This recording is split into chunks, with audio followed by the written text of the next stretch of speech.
take on the Cleveland Indians.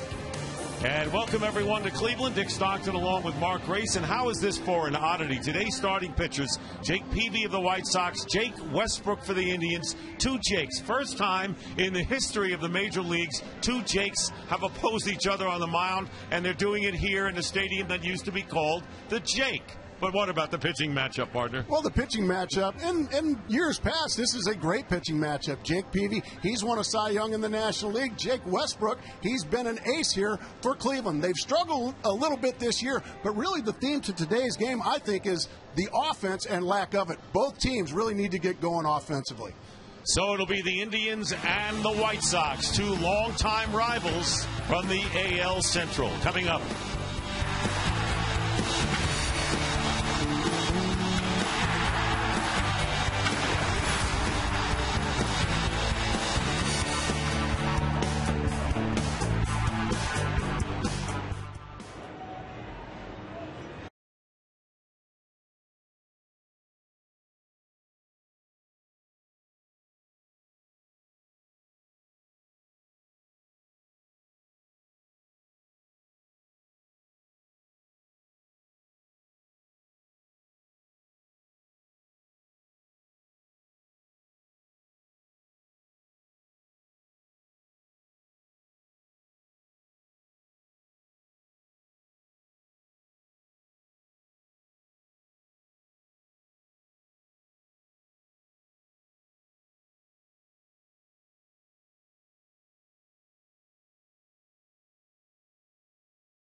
Taco Bell starting lineups. Here they are for the White Sox, brought to you by Taco Bell. Juan Pierre, the DH, leading off. Gordon Beckham will be at second. Carlos Quentin will be in right field. Paul Konerko at first base. Andrew Jones in left field. A.J. Pierzynski behind the plate. Alex Rios will be in center field. Mark Teahan at third. And Alexei Ramirez batting ninth at shortstop.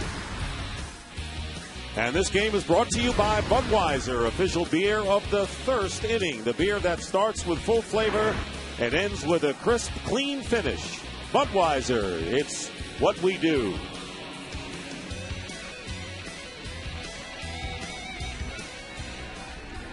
And Jake Westbrook, who had Tommy John surgery and pitched opening day, that after not pitching since 2008. And coming in with an 0-1 record, a 7.45 earned run average. And we'll tell you about those caps. They are recycled, made from 100% recycled plastic bottles. It's Green Awareness Day, folks, so be aware as the first pitch is in for a strike to Juan Pierre. And now the count 0-2. And here's today's sprint pitcher profile on Jake Westbrook. Well, when Jake Westbrook is right, he's going to get a lot of ground balls with that heavy sinker, and he needs to lead this Cleveland team. They need an ace, and Jake Westbrook has been that ace, but he's got a brand new elbow now, Dick, so that takes a little getting used to. Career against the White Sox, 8-12 in 22 starts. And the pitch is fouled away. So Juan Pierre, who's the DH today, is hitting .205.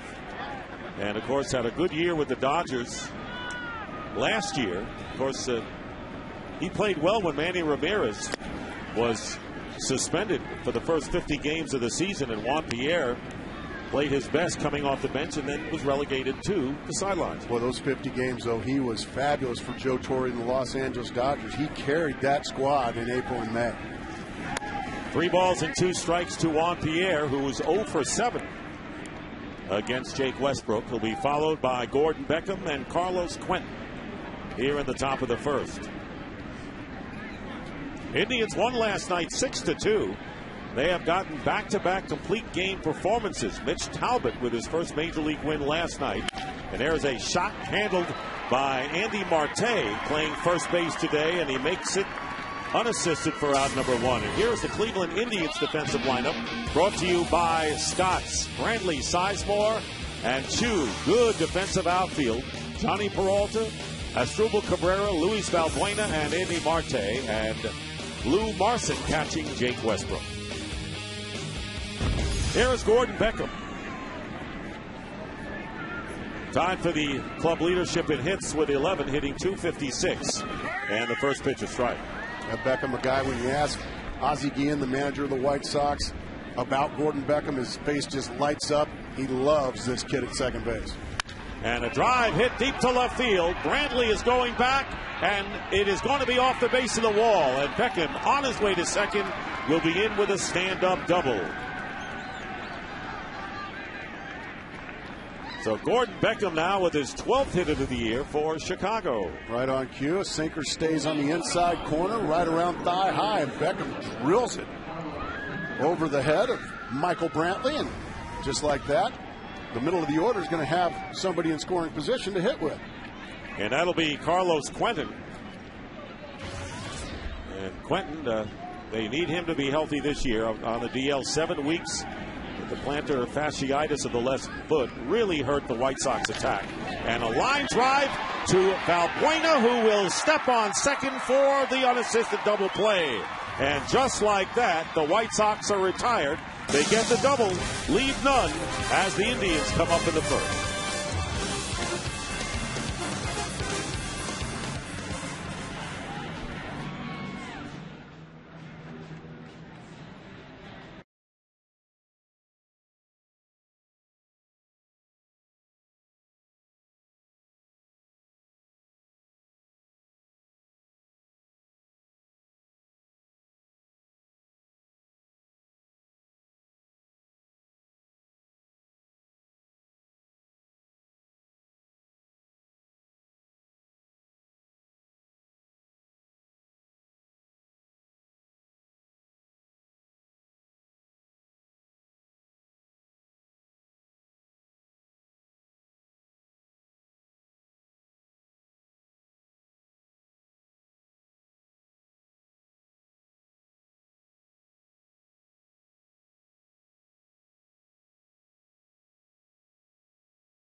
more of the Cleveland Ball Club, brought to you by Taco Bell. Think outside the bun. Asdrubal Cabrera leading off at short. Grady Sizemore will be in center. Shin-Soo Choo, red hot, will be in right field. Travis Hafner, the DH. Johnny Peralta at third base. Luis Valbuena at second. Andy Marte at first base. Lou Marson behind the plate, and Michael Brantley in left field batting ninth against Jake Peavy. No record so far this year, making his third start, and an ERA ballooned 8.44. He is 1-1 in 3 starts against the Indians, while a member of the Padres, and a bunt and a play made easily by Paul Konerko for the first out. Well, Jake Peavy, he is a feisty one on the mound. He's a guy, he'll let you know how he's feeling. He'll be romping and stomping and hollering and screaming out there, and he's an intimidator, a guy that likes to pitch inside, not afraid at all to go in there and try to intimidate the batter. He's fun to watch. That is our sprint pitcher profile on Peavy as Grady Sizemore comes up. Sizemore has had success against Peavy, 4 for 6, including a home run.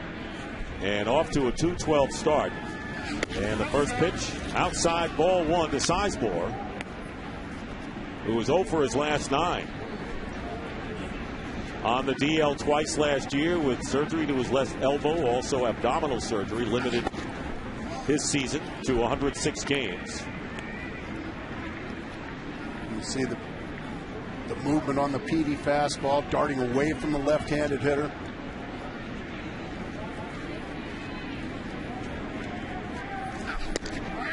In for the strike, 2 balls and 1 strike. The shortstop, Alexi Ramirez, is playing shaded towards second on the edge of the outfield grass. The outfield is straight away. That's how the White Sox align against Sizemore, and Beckham playing deep at second too.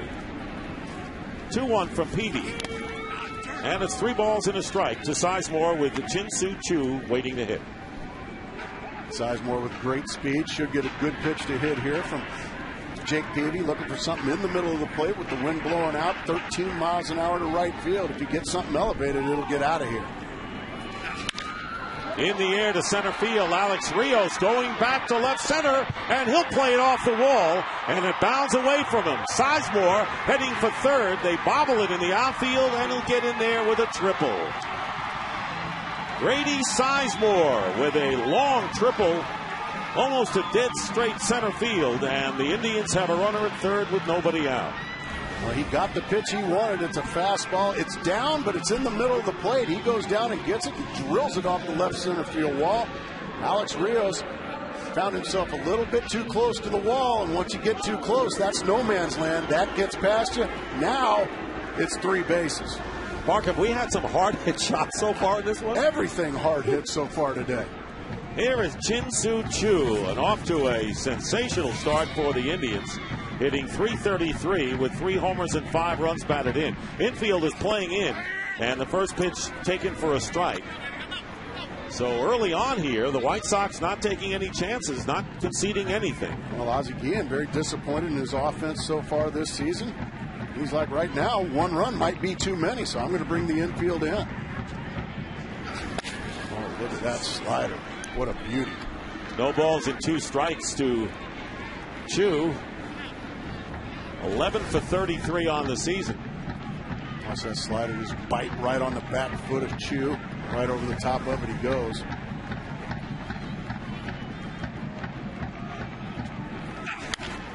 Out of play. Still no balls and 2 strikes, and you talk about getting offense and why the runs are hard to come by. Coming in, the Indians are averaging 3.5 runs a game, and the White Sox not that much better, a little more than 4 runs, and they are next to last and last in the American League in hitting. Sizemore with a short lead at third. Breaking ball fouled at the plate. We've seen Peavy now try to get Choo to chase a fastball up, and then he dropped the slider again. Both times Choo was able to foul him off and survive. And right now, that's what he's doing. That is Choo. You're in survival mode when you're 0-2 on Jake Peavy, looking to find a way to put it in play. Here's the 0-2 pitch, and it's 1-2. Peavy last pitched against the Indians on April the 7th. The second game of the opening series in Chicago had no decision, working 5 innings. His last appearance was in Toronto Monday. Had no decision, going 5 2/3, but allowed 7 runs. There's a line drive, base hit to right field by Chu. Scoring is Sizemore, and going to second base and beating the throw in is Chin-Soo Chu, and the Indians take a 1-0 lead. Boy, that's an impressive at-bat by the young Chu. A fastball in, drills it over the head, and then Quentin slips out there. And once he slips, Chu never stops running. Going hard the whole way. That's a lesson for all you young hitters out there. Never assume that the outfielder's going to come up with it cleanly. I mean, he's busting it out of the gate, going hard, just in case something happens. All it takes is that one little bobble, and now he's on second base. That's good stuff. And that's such a great note, Mark, because how many times you say, well, I got my base hit, the run's going to score, I settle at first base, but he wouldn't do it, and an appeal play, and out. Wow. An appeal play, and out is Chin-Soo Chu, who did not touch first on the base hit. A rare appeal play that works, and the White Sox got it as Manny Acta looks with disdain. Let's see it. Well, let's take a look. In his haste to get to second, well, Chin-Soo Chu missed first base, or did he? Boy, it looks like that right pinky toe might have got that inside corner of the bag. But first base umpire Dan Bellino, his word is law, and he says he missed it. Travis Hafner, the batter now, so still 1-0, but nobody on base for the Indians, and the count is 1-1 now with 2 outs. Hafner hitting .229 with a homer and 3 runs batted in. Now, according to the rules, the pitcher has to step on the rubber, step off, and throw to the bag, and the umpire gives his ruling, and it's rare that you see an appeal play successful. I don't think I've seen one of those in close to 5 years. For you see the appeal play, but you rarely see the out call. 1 ball and 2 strikes to Travis Hafner. The Indians leading 1-0.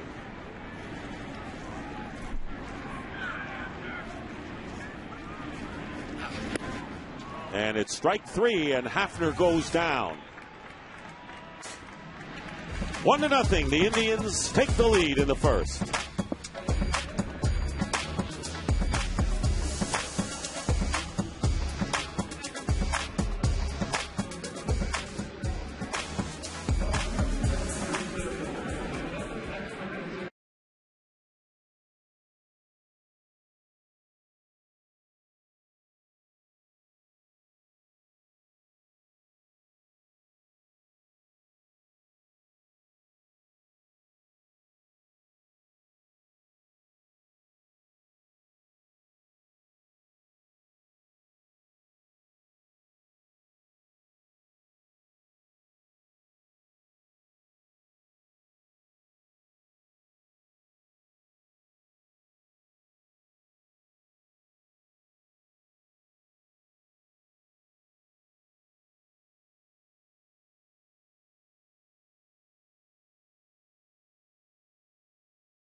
By Taco Bell, think outside the bud. By Scott's, official lawn care company of Major League Baseball. And by Sprint, the Now Network.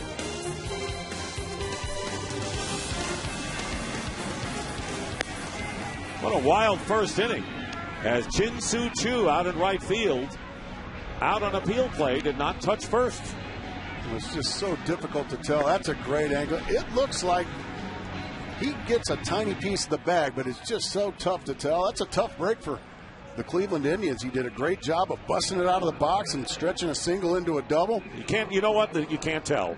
And the umpire, Dan Bellino, right on there. And for him to call right at it, you're right, has to be legitimate in my view. So it is ruled no hit, and the put out is 1-3 if you're scoring, but an RBI. for Chin Soo Choo. There you see the appeal play right there. Peavy has to step off, throw to the first baseman who steps on the bag, and now it's up to Dan Bellino to make the call, and he made the out call. Paul Konerko leading off for the White Sox in the second inning. 1-0 Indians lead. And the count 1-0. Konerko blasted a deep home run against the wind for his 4th homer of the year. And the count is in his favor, 2 balls and no strikes. He has hit 3 homers in his career against Jake Westbrook, batting .317. And the count now 3-0. He's just one of the more consistent sluggers and has been for years in the American League. Kind of flies under the radar, but year in, year out, you're going to get over 30 home runs and over 100 RBIs. That was easy. Ball 4, so a 4-pitch walk by Westbrook. And that'll bring up Andrew Jones, playing left field today, with a runner at first. And here are the 4 keys to the game. Well, for the Chicago White Sox, it's wake up, vets. Ozzie Guillen needs his veteran hitters to start carrying the load. They can't be hanging around the 200 mark. And for the Cleveland Indians, it's Sizemore and Hafner. Grady Sizemore, Travis Hafner. These are 2 players that missed just about the entire season last year. And when they're healthy, the Indians are good. Well, and when they're not around, you saw what happened last year. And they're kind of rebuilding their foundation a bit now. Obviously, right. Victor Martinez is gone. Other changes made. You know about the great pitchers that are no longer in Cleveland. There's a strike fastball to Andrew Jones, and the count to him 1 ball and 1 strike. So Jake Westbrook on the mound today facing Andrew Jones, and could be the start of a big comeback season for Andrew Jones, who has struggled in recent years. Takes the breaking ball for a strike 1 and 2. Andrew Jones, who is playing against the right-handed pitcher today, Mark Kotsay, kind of been the platoon left fielder against righties. But Ozzie Guillen looking for more punts. And Jones has gotten off to the big start here this year. And so Jones is in the lineup. Hit .214 in 82 games with Texas last season. Yeah, a guy that last couple of years now has really struggled since he's left the Atlanta Braves, where he was a star for many years for Bobby Cox. Well, just had a miserable time of it in Los Angeles for the Dodgers, and then last year did a little bit better with the Texas Rangers, but as you said, trying the big comeback here with the White Sox. Here's the 1-2 breaking ball, and fouled at the plate, and it remains 1 ball and 2 strikes. So the Indians looking to try to put together another outstanding group that they had a few years ago, and the White Sox coming into the season, everyone said, well, their starting pitching is as good as anyone in the division, and that's got to make them a contender. But the starters haven't delivered. Their bullpen, though, has been phenomenal. Bullpen has been phenomenal for a couple of years now. And also, and as we said, Ozzie Guillen just really relying on some veterans that haven't been hitting yet. Off the fists and a roller to Cabrera at short. Gets the force, the throw to first in time for the double play. And Andrew Jones hits into a double play, erases Konerko, and there are 2 down now, nobody on. That's frustrating for Ozzie Guillen. Jones with a guy on first base. Just an easy double play ball. Can't beat it out. Now, the old Andrew Jones might have beat that out because the ball wouldn't hit all that hard. But Father Time has caught up with him, like all of us. That's an oxymoron, the old Andrew Jones. It is the old Andrew Jones now. Good point. As A.J. Pierzynski comes up and takes ball 1. So the Indians have turned double plays in each of the first 2 innings. Pierzynski hitting .246 and 57 at-bats against Westbrook, and a comebacker. And that'll do it for the White Sox. They have a man aboard in each of the first 2 innings, but Westbrook has faced just 6. 1-0 Cleveland.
And Lowe's is sponsored by Budweiser. With full flavor and a crisp, clean finish, it's what we do.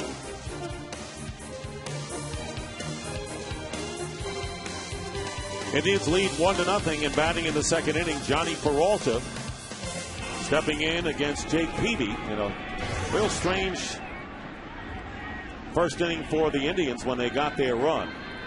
Peralta fouls off the first pitch.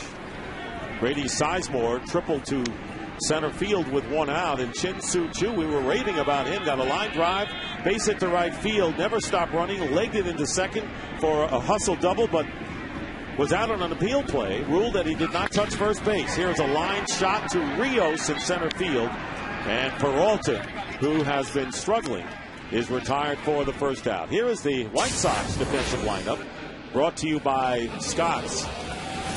Jones, Rios, and Quentin man the outfield for the White Sox. Tien, Ramirez, Beckham, and Konerko the infield. Pierzynski behind the plate.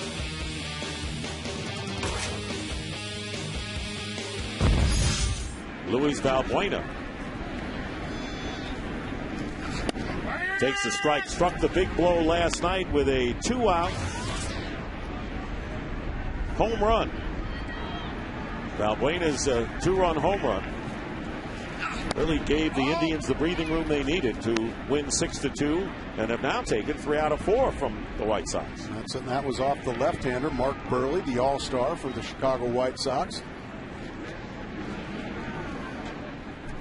Running up to bunt, puts it down, good bunt, and Tien's throw to first off the glove, but backing up is Beckham. So a bunt single by Luis Valbuena, and good hustle by Beckham to prevent any possibility that Valbuena would advance. That's a beautiful bunt right there, and that must be the scouting report. This is the second time now that Cleveland has attempted a bunt. Peavy can't get there. Excellent effort there by Tien, but he can't get the streaking Valbuena. And as you said, a good job by Gordon Beckham backing up. There's nothing you can do about that play. That's just a beautiful bunt, and you tip your cap and move on. And moving on is Jake Peavy to Andy Marte. Who was one of the best bunters you've ever seen, Dick? Well, a long time ago, guy who played for the White Sox, Nelson Fox. Really? Second baseman, was an outstanding bunter. Rod Carew was a great bunter as well. Brett yes. Butler. Becoming a lost art, it seems like these days in the era now of the 3-run homer. It seems like the bunt for a base hit is becoming a lost art, and it's a beautiful play. The drag bunt is a beautiful thing to watch. I agree. And you don't get to see it much. 0-1 the count to Andy Marte, making his 5th start at first base today. He has started 1 game at third this year for the Indians. And a fly ball to center field. Rios going back and makes the catch on the warning track, and Valbuena halfway goes back to first. So there are 2 down. A couple of loud outs here to center field. Johnny Peralta lined out to center to start the inning. Now to the warning track goes Rios. A lot of pitches in the middle of the plate here from Jake Peavy.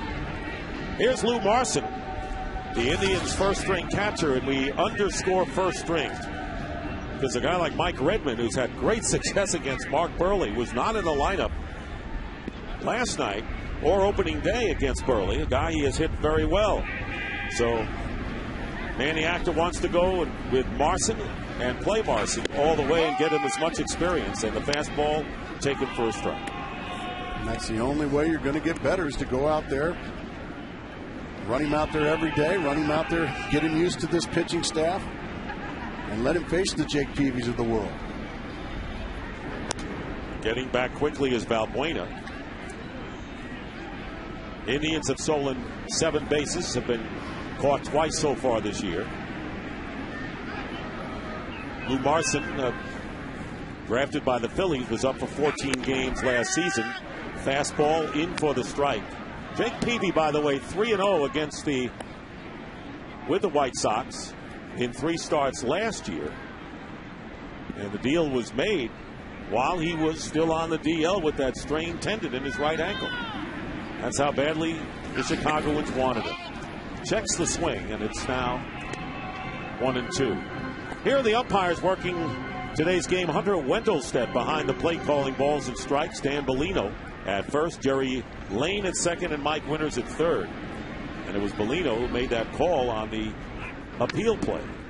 Hunter Wendelstedt, his father Harry Wendelstedt, a long-time National League umpire.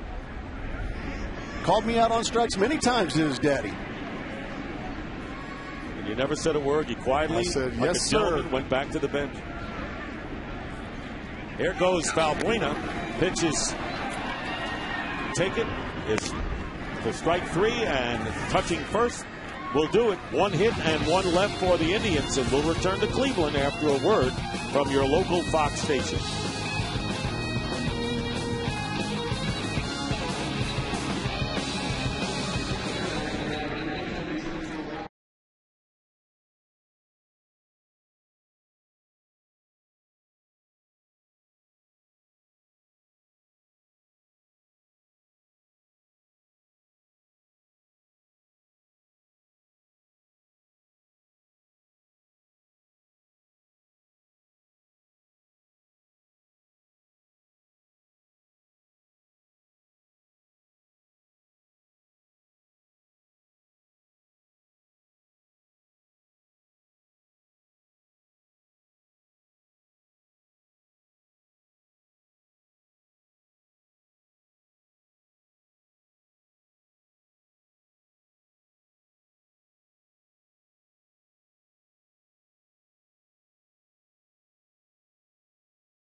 We're in Cleveland on a chilly day, 41 degrees at game time, overcast. We had some rain earlier, and it passed through as Alex Rios leading off against Jake Westbrook. Indians lead here in the top of the third inning. Rios hitting .233.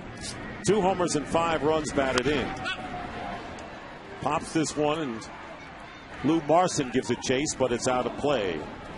Rios claimed off waivers from the Toronto Blue Jays last August. Hit .199 in 41 games. And the White Sox have high hope for him despite what he did last year. First ever opening day start as a center fielder this year. Yeah, just way too good a player to be hitting around 199 for the White Sox. He's a guy that's going to really carry the load offensively, help carry the load along with Konerko and Quentin and the rest of these veterans. It's been feast or famine for the White Sox generally. They did get 11 runs Wednesday against Toronto. Here's a line drive base hit over Cabrera into left field. So Rios hitting it sharply. And that's what the White Sox have done. They've hit the ball sharply against Jake Westbrook with nothing to show thus far. That'll bring up Mark Teahan. Well, for a behind-the-scenes pass to the MLB on Fox broadcast team, follow us on Twitter, Facebook, and MySpace. Mark Teahan, one of the new faces for the White Sox this year, acquired from Kansas City for Chris Getz, and that allowed Beckham to be moved to second base. Teahan off to a slow start, however, but picking it up lately.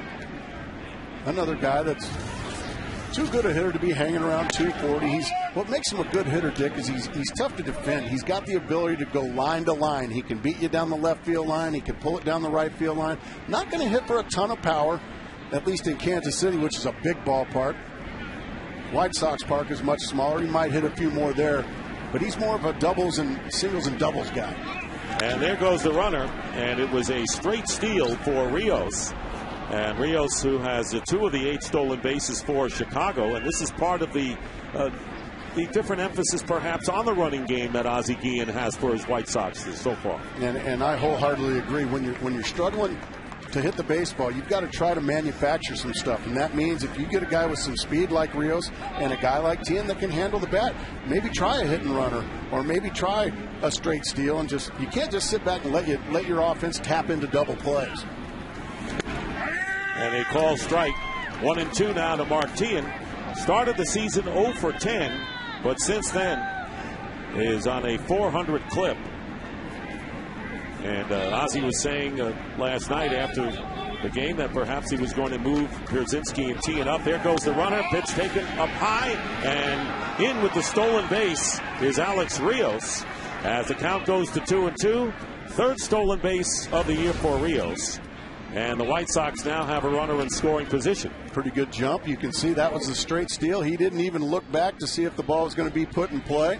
Changeup stays up, and the throw from Marson sails to the second base side, so a stolen base, and now you're out of that double play.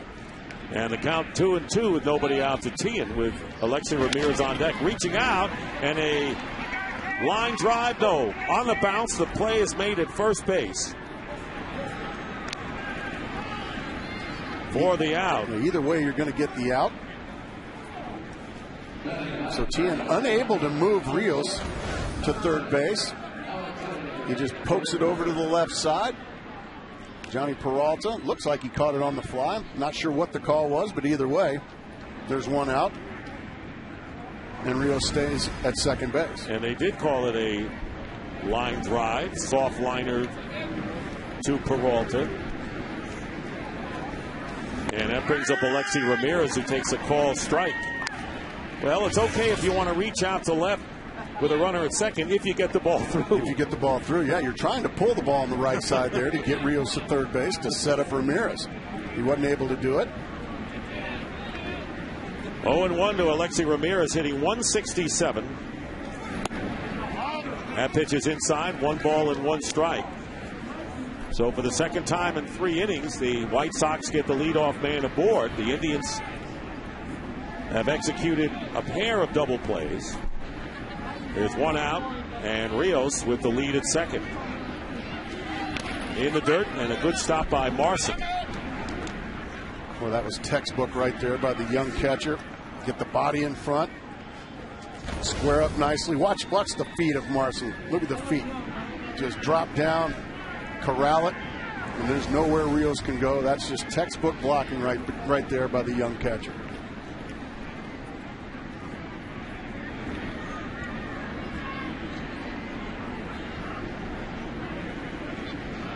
Two balls and 1 strike. Swings and misses. Took something off that pitch. Beautiful breaking ball there from Westbrook. Ramirez was thinking sinker in the low 90s. Nope, he gets a breaking ball in the mid 70s. That's a beautiful pitch there from Westbrook. So Alexei Ramirez, who's off to his typical slow start, only has 3 hits in his last 22 at-bats. Has a chance to drive in a tying run. Lifts a fly ball to left field. Brantley is back, has a beat on it, and makes the catch at the warning track. And Rios was about halfway, goes back to second. And Ramirez is retired for out number 2. Well, Rios going to take a look, see. Okay, what do we got? Well, it looks like it might get over his head. Nope, I'm going to go. Now he goes back and tags, but it's way too late. And you either tag up on that ball or you go halfway. You don't do both, and that's what Rios did. He did both. He went halfway and then decided to go back and tag it, and it was way too late. There is Juan Pierre up for the second time, and he hits a ground ball to Cabrera at shortstop, and that'll do it. Once again, White Sox get a man on base. They get a man in scoring position. Don't score. 1-0 Cleveland.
Cleveland bats in the bottom of the third against Jake Peavy. Left fielder Michael Brantley hitting 192 leading off. Then the top of the order for the Tribe, and the first pitch up and away, ball one. So here's Brantley, who has a lot of speed. Been in a mild slump as of late. Hit .313 in 28 games last year, and one of the young players the Indians are rebuilding with. There's a strike. Now becoming one of a long line of young men that I played against his father, Mickey Brantley. Had a good career as a hitter in Seattle.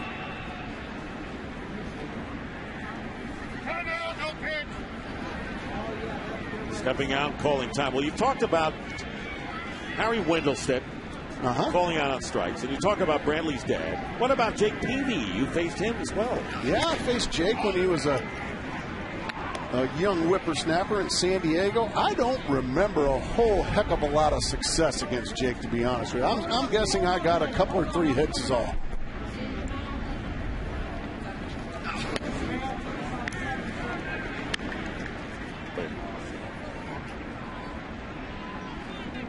Three balls and a strike. Do you have my numbers off, Peavy? I'm guessing I got a couple or three hits off of. Okay.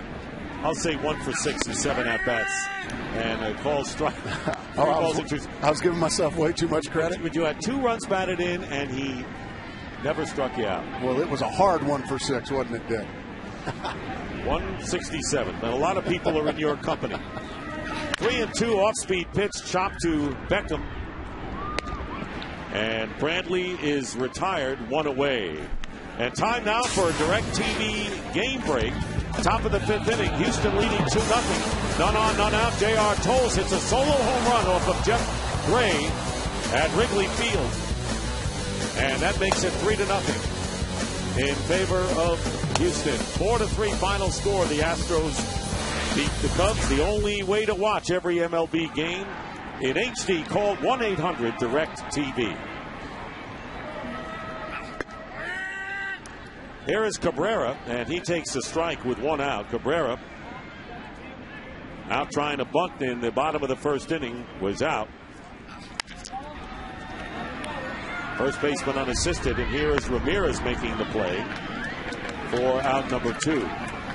2 down on 2 ground balls, nobody out, and here's Grady Sizemore. A very quick inning here. Jake Peavy working quick, throwing strikes, starting to settle in a little bit. This is the guy that did the damage, tripled and scored. That's Grady Sizemore. That's been the offense today, Dick. Here is Sizemore, who tripled and scored the only run of the game back in the first inning.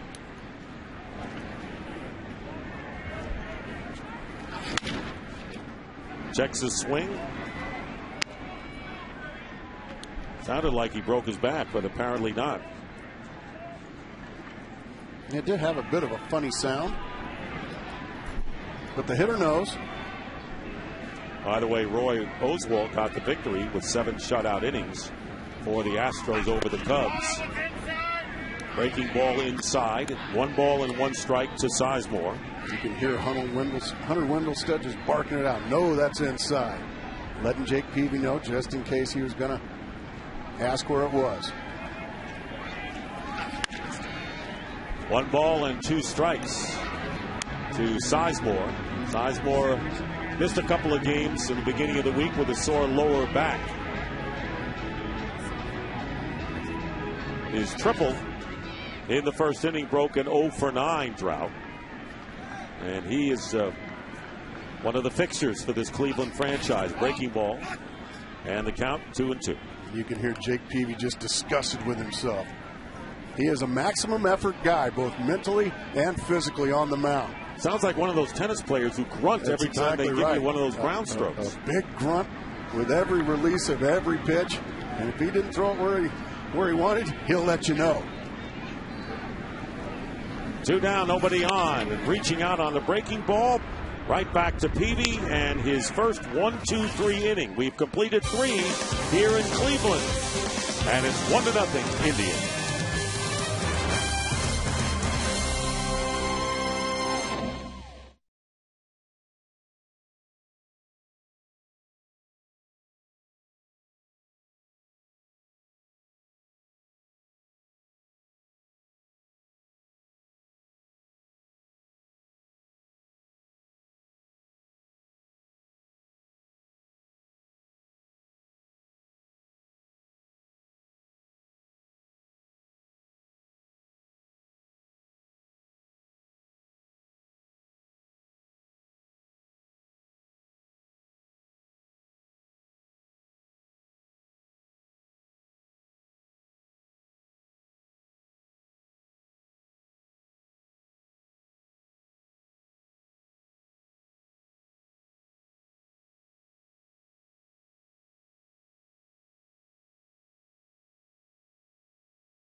By Lowe's is sponsored by the all-new 2011 Super Duty, built for tough. By Avodart and by Valvoline. Guarantee your engine up to 300,000 miles.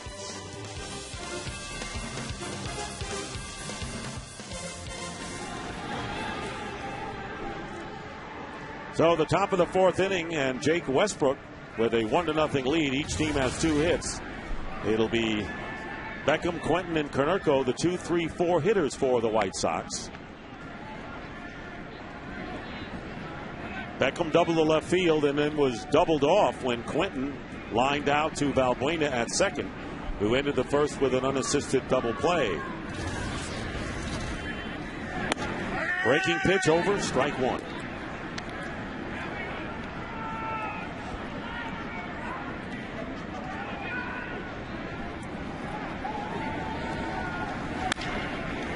Ground to the third. Peralta. 1 away. Caught up with Manny Acta, the first-year manager of the Indians. And, of course, he's had 2 straight complete games by a couple of young pitchers. But what else has really pleased him thus far with the Indians?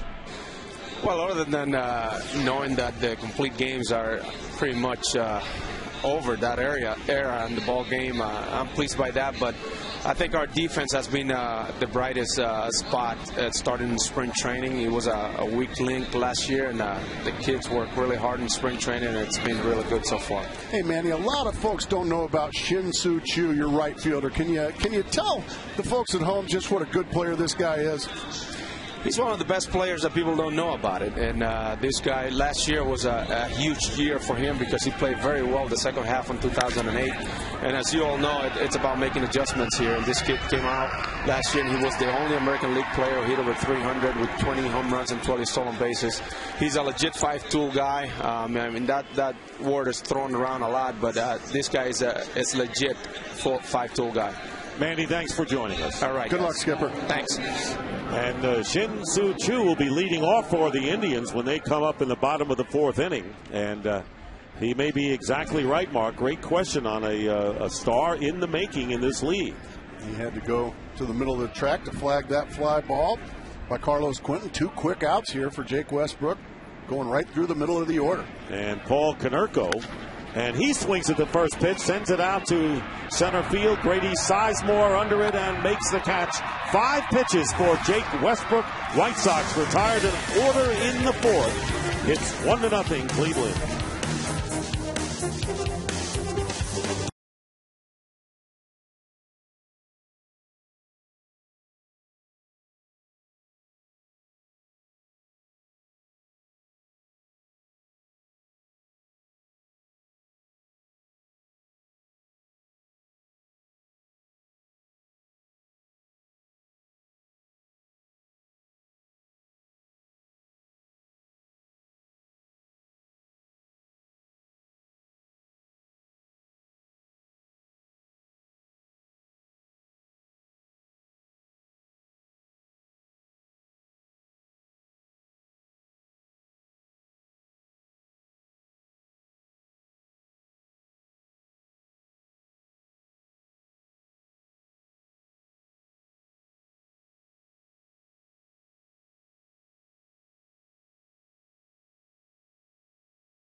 Here in the 4th against Jake Peavy. And Shin-Soo Choo who got an RBI on what was presumably a base hit to right field, legged it into second with a hustling double, but out on an appeal play.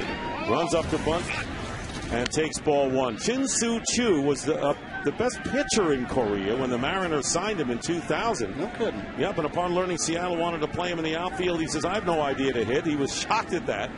And then he learned English and how to play right field in 2001 as he swings and misses for a strike, and it's 1-1. Yeah, and he's an all-star in the making.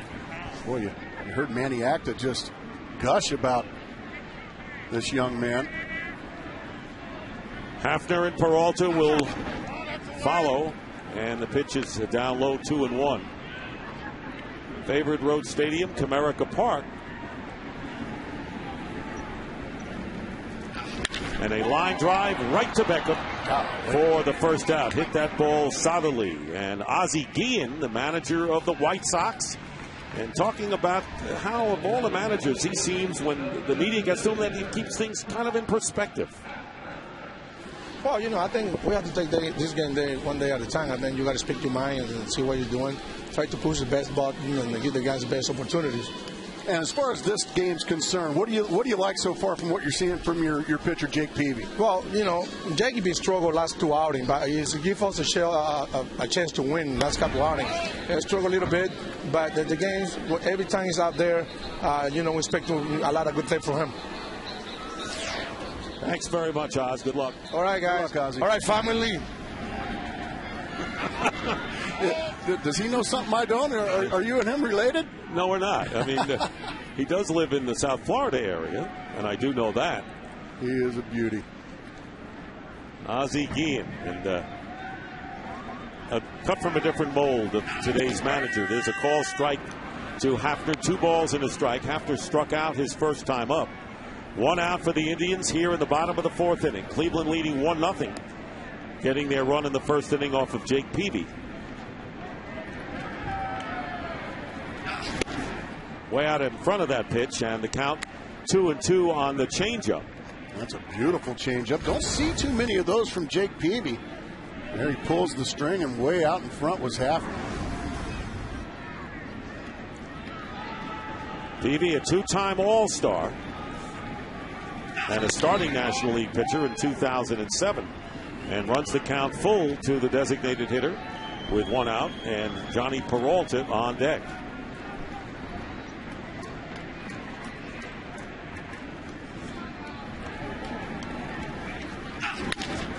Line drive down the right field line. It's a fair ball. Extra bases for Travis Hafner as Carlos Quentin gets it back, and Hafner has a double. So 2 of the 3 hits for the Indians have been of the extra base variety, and Cleveland with a runner in scoring position and 1 away. Peavy runs a cut fastball, gets it to the inside corner, but Hafner pulls his hands in nicely, keeps him close to his body, rifles it down the right field line, and he's running hard as well. You don't have to be fast to run hard. And you see right there, Hafner running hard, thinking 3, picks up his third base coach, and his third base coach says, you just stay right there, big fella. Hafner now has reached safely in all 11 games for the Indians this year as Johnny Peralta takes inside ball 1, and Peralta would like nothing better than to turn things around right here with a runner in scoring position. He's 0 for his last 12, and his history of getting out of the gate slowly this year is no exception as he looks at a strike, 1 ball and 1 strike to Peralta.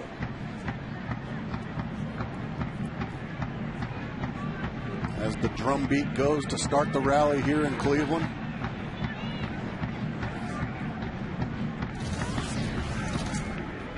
Beckham bluffing towards second, and Peralta lifts a pop fly to shallow center field. Rios makes the catch, 2 down. Hafner remains at second. Well, hurry in to get your free Scott's MLB fan guide, available exclusively at Lowe's. 2 out, and Luis Valbuena, who laid down a nifty bunt single to third back in the 2nd inning. A.J. Przinsky and Jake Peavy having a conversation on the mound, trying probably to decide, well, do you want to face Luis Valbuena, the left-handed hitter, or do you want to face Marte, a right-handed hitter, on deck?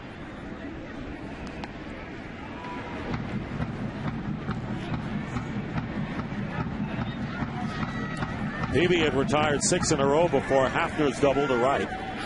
And the first pitch outside for a ball. Last night in the 4th inning, with a runner on and 2 outs, the 2-run homer off of Mark Burley, helping lead the Indians to the 6-2 victory. That's the second highest run total of the year for Cleveland, believe it or not, 6 runs. And you got the sense of how the managers felt about this game when Ozzie Guillen had his infield in with a runner at third and 1 out in the very first inning. And the run did score, and that's been the only run of the game. 3-0 now to Valbuena. And it looks like Peavy deciding, along with A.J. Przinsky, well, I'm not going to intentionally walk him, but I'm going to try to get him to chase something out of the strike zone. And that's good hitting by Valbuena. He hadn't chased yet. And takes the strike with Andy Marte on deck.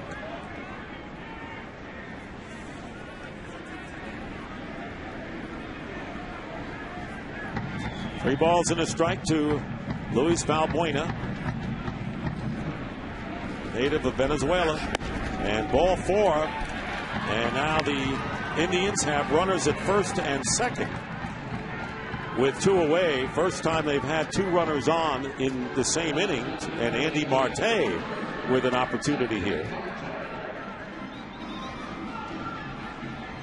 Jake Peavy has allowed 3 hits.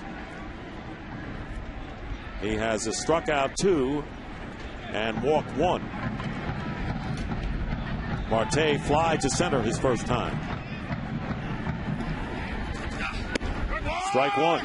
Beautiful slider there to jump ahead. That one just buckled the knees of Marte. Watch that front knee, folks. Ew. The 0-1. And a fly ball left field. Andrew Jones is there and will make the catch. And the Indians strand 2. We move to the 5th inning here in Cleveland with the Indians with that first inning run still standing up.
Ball presented by Lowe's.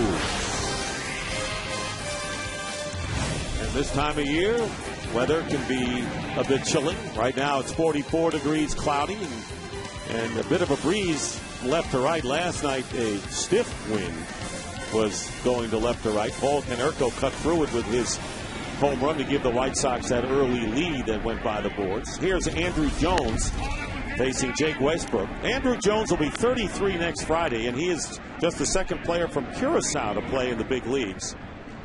His father, Henry Jones, considered the best baseball player in Curacao for over 20 years.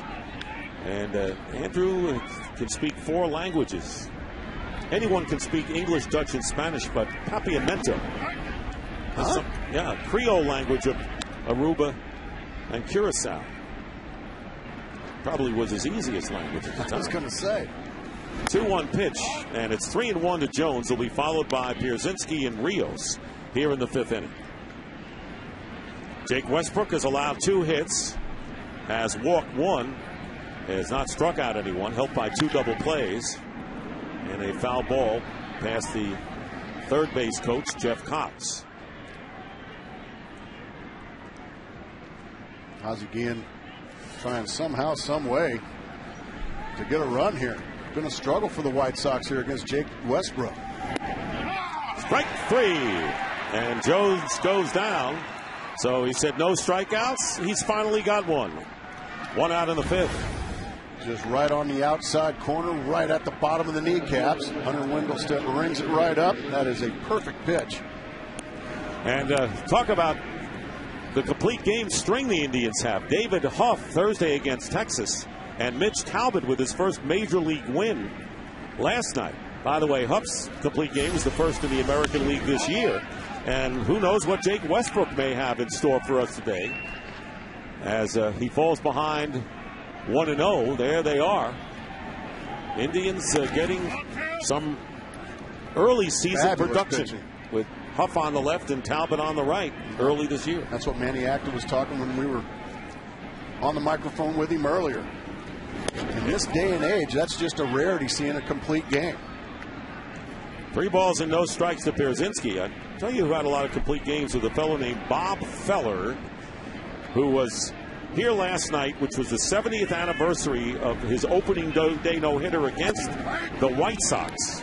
And the only no-hitter ever thrown on opening day. And Bob Feller, one of the greats, was still going strong. One of the great, not the greatest, there he is, Indian pitcher of all time, and they've had a few. Swinging bunt back to the mound, and Pierzynski's retired by Westbrook for out number 2.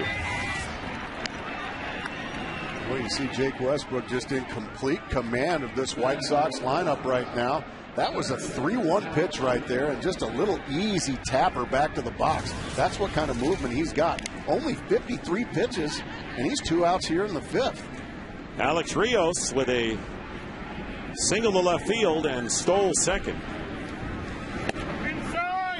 Going back to Bob Feller, Dick, and you know, the numbers that he put up are astronomical, and that's what taking 4 years off to serve in the war. He was a war hero, and there were plenty of them in the 40s and 50s. There you see Feller, Lou Boudreau, many great players wore the Indian uniform. Breaking ball missing outside, and the count 2 balls and 1 strike to Rios.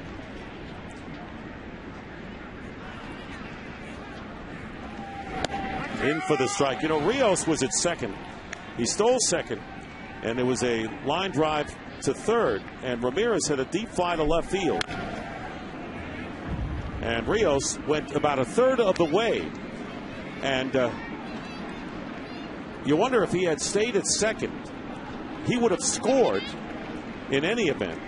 Oh, if the ball would have sailed over the head, absolutely. So that could have been a possible tying run for the White Sox. That's in retrospect. And the pitch is outside 3-2. And here is today's game summary brought to you by Verizon. Westbrook not giving up a run yet. Ground ball into the hole. Cabrera makes the play for the 1-2-3 inning. For more information on today's game and the latest in Major League Baseball news, log on to foxsports.com. Powered by MSN.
experience. Lowe's, let's build something together. Cleveland, Ohio, on a chilly Saturday, and the Indians in front 1-0, scoring their run in the first inning. And batting in the bottom of the fifth inning, it'll be the 8-9 and leadoff hitters Lou Marson, Michael Brantley, and then Asdrubal Cabrera against Jake Peavy. And the breaking pitch is in for a strike to Marson, who struck out his first time up. Marson was part of the Cliff Lee deal with the Phillies last July. And a line shot, gloved nicely by Paul Konerko for the first out here in the fifth. Oh, that is a nice play right there, saving extra bases by Paul Konerko.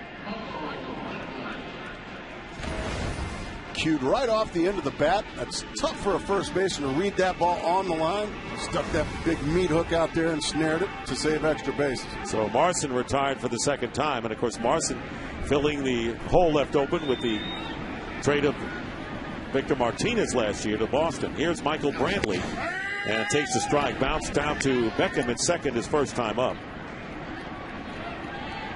The Indians have 3 hits in the game. A first inning triple by Sizemore, a bunt single by Valbuena in the second, and a 1-out double by Hafner in the fourth. 1-1. And this game just being dominated, as you said, only 3 hits for the Indians, just 2 for the White Sox. Jake Westbrook, the 2 Jakes, for the first time ever, just dominating this ball game. And a ground ball may have been slowed up by the pitcher, but the quick throw by Beckham. And there are 2 down here in the fifth inning. Let's take a look at the Verizon game summary. Westbrook is not allowed a run in 5 innings. Peavy only 1 run in 4 2/3. And very interesting, Shin-Soo Choo officially an RBI on a ground out. And it was on the appeal play. Peavy throwing over to Konerko, stepping on the rubber after what appeared to be a single, and actually a double when he legged it into second, knocking in Sizemore with the only run. Here's a line shot. Oh, beautiful play by Alexi Ramirez, the defensive play of the game. And that'll retire the Indians in order. A sparkling play by Ramirez at short.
Better way forward by Verizon, the network with the most 3G coverage.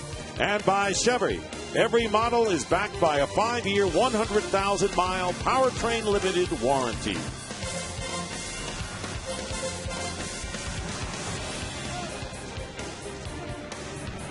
First inning run holding up for the Indians as the White Sox come up in the 6th inning.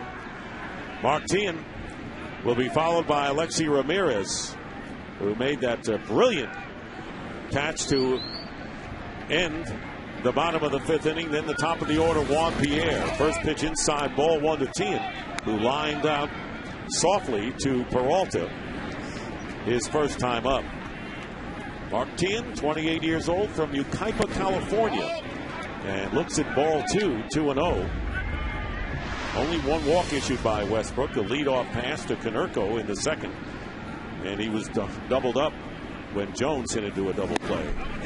Ball's behind now, 3-0.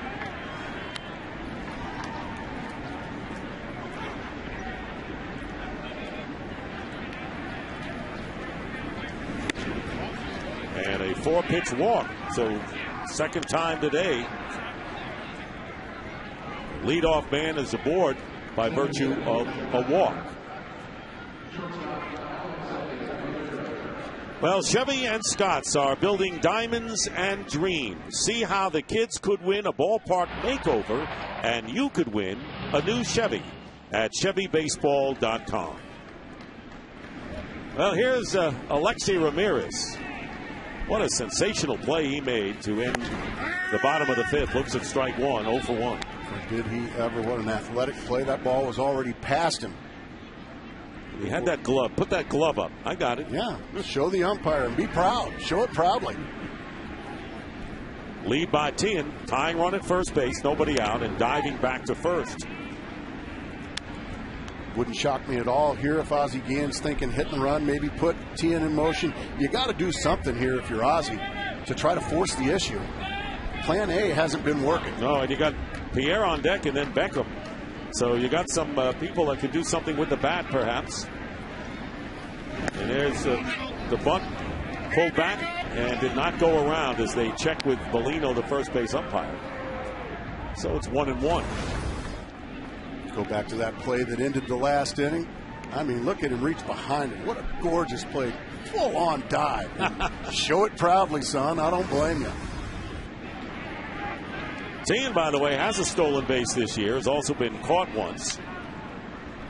And while the White Sox have a stolen base with Rios in the 3rd inning, Marson has done a great job this year. Has thrown out 4 of 8 potential base stealers.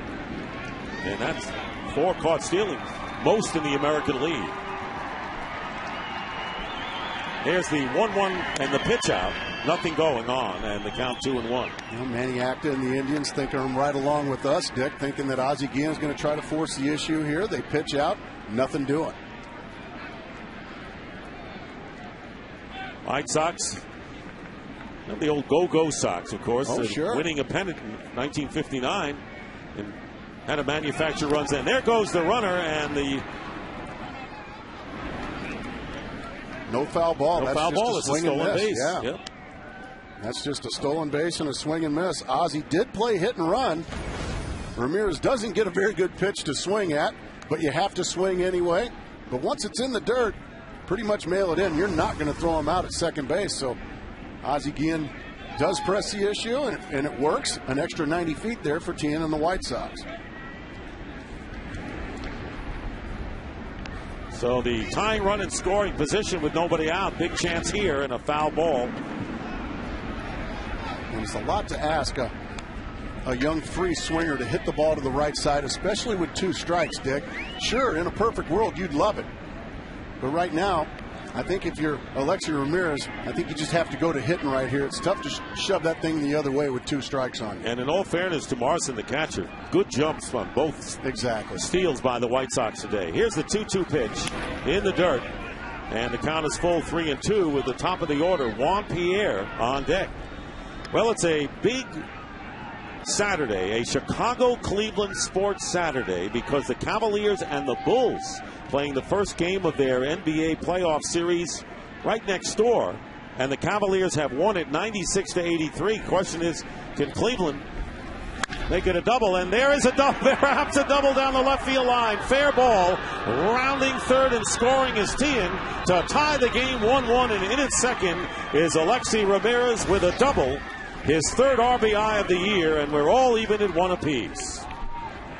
Well, we were thinking that it's a lot to ask him to shove it to the right side, so he gets a breaking ball, something he can handle on the inside part of the plate. I'm sorry, that was a sinker, and just rifles it past Johnny Peralta. That's a fair ball. That's a good call by third base umpire Mike Winters. And now we've got a tie ball game, and the Sox looking to add on. Were we saying something about double? If double, perhaps. That's exactly right. Cleveland's success. Here is Juan Pierre. And Pierre takes ball one outside, and Marson will go to the mound to talk it over with Jake Westbrook. So the third hit of the game for the White Sox, and they get the tying run in on Alexi Ramirez, third RBI of the year. And the double puts the lead run at second. Pierre is 0 for 2. So Ozzie Guillen, and you said it moments ago, you got to manufacture runs, plan B. And there's a swinging bunt. Off the mound is Westbrook. His only play is to first base. And that's 1-3, and going to third base is Ramirez. So with one out, the go-ahead run is 90 feet away with Beckham coming up. And right now, let's take a look at the White Sox in-game box score, brought to you by Toyota. And they're generating it lately now. That's exactly right. And what a very productive, good at-bat right there by Juan Pierre. Pulling the ball to the right side, getting Alexi Ramirez to third base to set up Gordon Beckham for the possible go-ahead run here in the top of the sixth inning. And the infield in for the Indians as Beckham takes inside for ball one. 1 for 2 with a double. Doubled with one out in the White Sox first inning, and then was doubled off when Quentin hit into a line drive unassisted play to second. There you see the infield in. That adds 100 points to the batting average for the hitter. That pitch is in tight, 2-0. So for more information on today's game, the latest in MLB news, log on to foxsports.com, powered by MSN, the world's favorite sports site.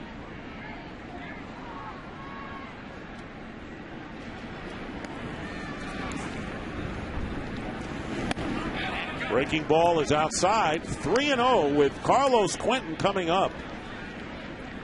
Looks like Westbrook may be pitching around Beckham to try to set up a possible double play ball. He is a ground ball pitcher, so maybe he's going to take his chances with the slugging Quentin. Yeah, that's a pitch around. Look that way. The breaking pitch not even close. So the second walk this inning. And runners now at first and third with one out. Tomorrow, NASCAR on Fox will bring you Sprint Cup Series racing as Jeff Gordon tries to defend his title and take home the checkered flag for the second straight year. Coverage of Sprint Cup Series racing at the Texas Motor Speedway begins tomorrow at 2 p.m. Eastern, 11 a.m. Pacific in high definition here on Fox.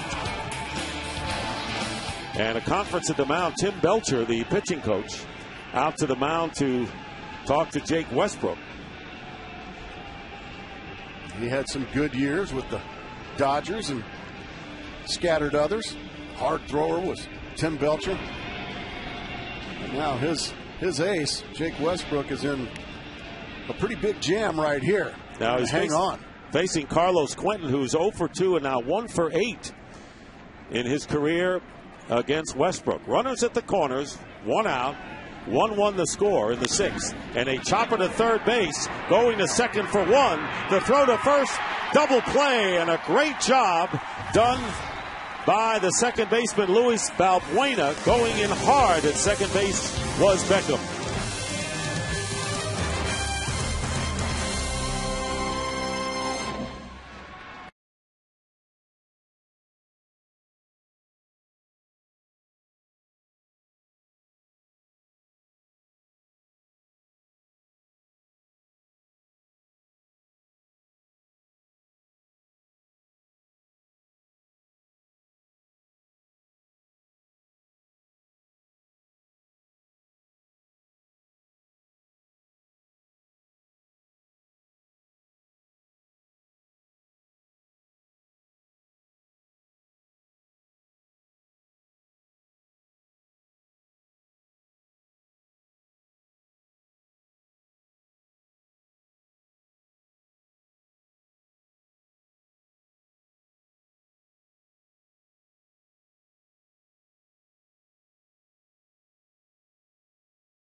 Was the deal this week, and the Indians beat the White Sox last night. The Cavaliers beat the Bulls, and the deal is for $5. If you show your Cavalier ticket stub, you can go from the arena next door, a short walk here to the ballpark, and get in, and you can see them wearing the Cavaliers jerseys.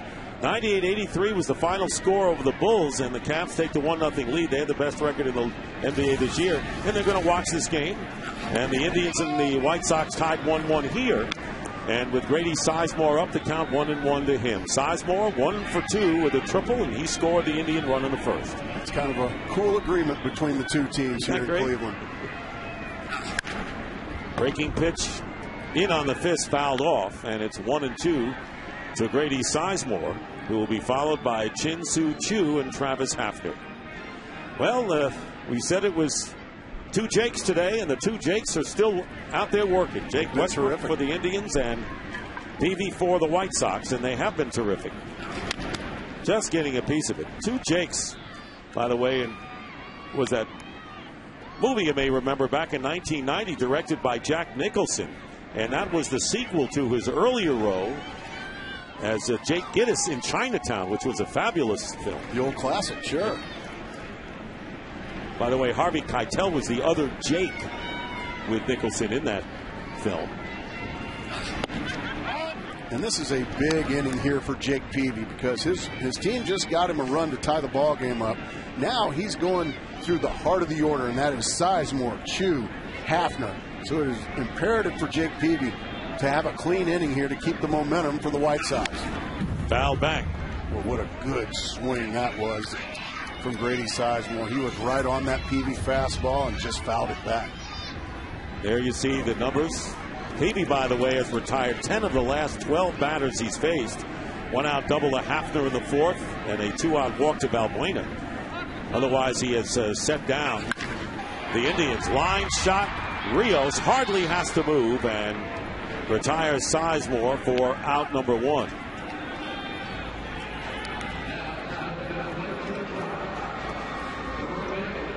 One out to Chin-Soo Choo,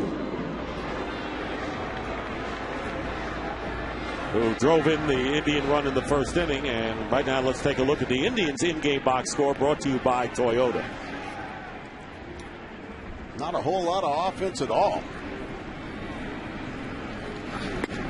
And they would like to get some offense from Choo, who's off to a great start this year.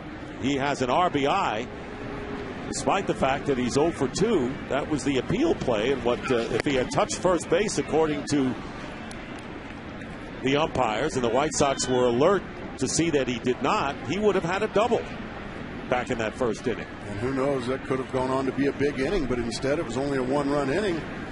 And we're in a tie ball game. Peavy really outfoxing him here early in the count through a breaking ball for strike 1, a changeup for strike 2. Now let's see if he goes to the hard stuff to try to retire Choo here. And the pitch is inside, 2 balls and 2 strikes. White Sox, as we said, coming into the season with a vaunted pitching staff. Mark Burley leading the way, and he was roughed up last night. But you got the 2 young pitchers, Gavin Floyd and John Danks. Peavy coming in as well.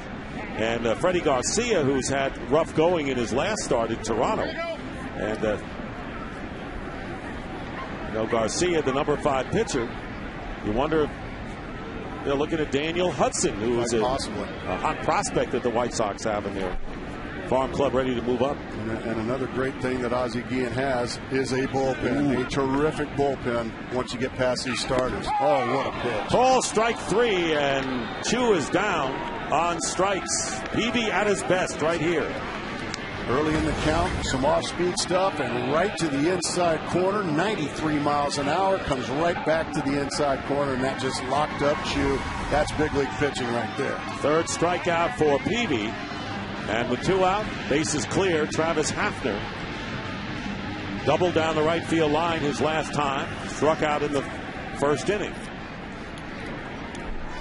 Peavy has settled down nicely in this 1-1 game here in the last of the 6th. Ball strike 1. Well, the inside corner to freeze Choo, and then right to the outside corner on big Travis Hafner.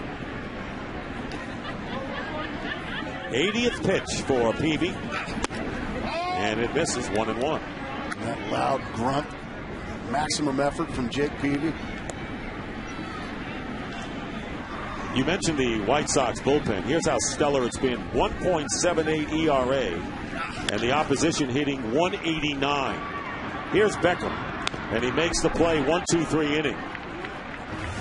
And we'll return to Cleveland after a word from your local Fox station.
One pitcher's duel, and opening day against Jake Westbrook in the first inning. Paul Konerko with a 2-run homer to start the White Sox off on the right foot. And last night, the solo shot fair over the wall in left field in the second inning over Mitch Talbot.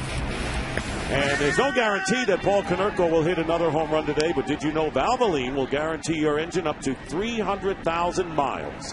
Valvoline, the first and only motor oil in the industry to guarantee your engine up to 300,000 miles. Count to Konerko is 1-1, walked and fly to center field.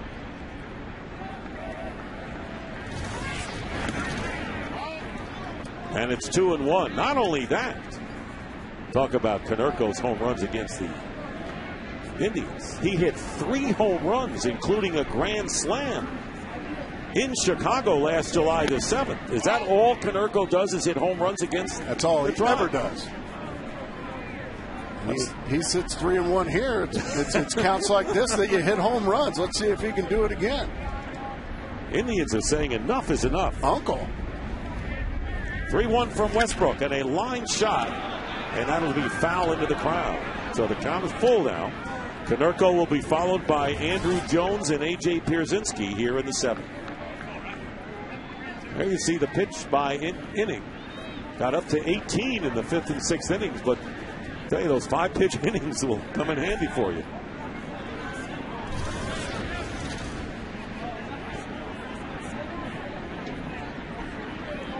The 3-2. Fair ball. Peralta. 1 out. Nice comeback right there by Westbrook. He fell behind 3-1 on the slugger Konerko. Just went right after him and ended up retiring him.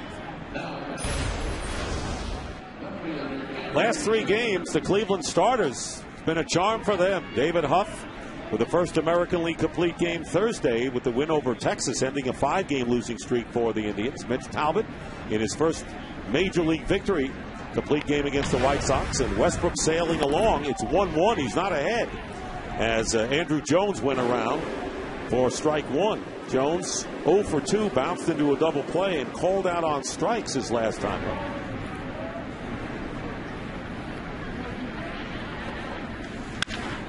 And a base hit to center field. Andrew Jones collects the 4th hit of the game for the White Sox.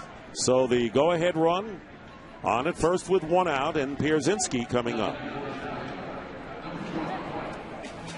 Well, next week on Fox Saturday Baseball, Ichiro and the Mariners battle these White Sox, or A-Rod and the Yankees take on Torrey Hunter and the Angels in a rematch of last year's ALCS. Fox Saturday Baseball, presented by Lowe's, returns next week at 4 p.m. Eastern, 1 p.m. Pacific on Fox. Check local listings for the game and start time in your area. There goes the runner, and a one-hopper to second base, and Valbuena makes the play, but the White Sox stay out of the double play by starting Jones. And there are now 2 down. Boy, Pierzynski had that to do over again. Andrew Jones had a monster break. He could have stole that standing, but instead Pierzynski swinging away, grounds out. And you can see the frustration starting to mount on A.J. Pierzynski. He is 1 for 12. Or I should say, hitting about 235 against Westbrook.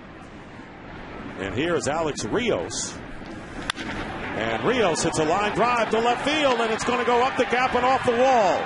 And it'll be played by Sizemore as Andrew Jones scores from second with the go-ahead run, and the White Sox take a 2-1 lead as Rios has a double and his 6th RBI of the year. Well, Alex Rios, we have been saying that this guy can hit, and he's going to hit. He gets a sinker down, and he just drills it into the left center gap.